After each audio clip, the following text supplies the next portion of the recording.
È uno dei tanti video dello speronamento tra giostrai e polizia di venerdì notte che girano sui social. E come si vede in tanti hanno approfittato della scena per farsi senza alcuna remora dei selfie.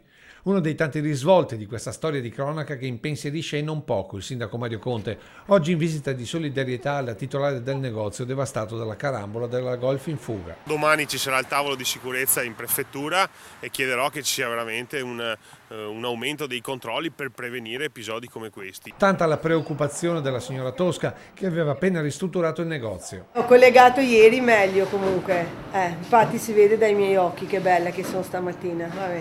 Perché che problemi, cioè adesso c'è da affrontare i problemi, giusto? Un mese di chiusura, i lavori che bisogna fare, la ragazza, tutte le robe da pagare, la merce che va bene, un po' è andata a farsi benedire. Ma dalla sua alla solidarietà dei clienti che le hanno suggerito di aprire un conto corrente a sostegno dell'attività. Sono venuti in queste condizioni pessime, di disagio, di tutto, di pericolo anche, sono venuti tutti a comprare, a cercare di darci una mano, sia a livello umano, sia a livello economico. Adesso apriremo anche un conto corrente per raccogliere dei fondi perché loro ci tengono a darci una mano. Infine Tosca, con radici italo-albanesi e un cuore beneventano che però da tanto tempo batte a Treviso, non ha paura di esprimersi così verso chi gli ha creato così tanti danni. A quelli che hanno combinato tutta questa roba qua cosa vuol dire?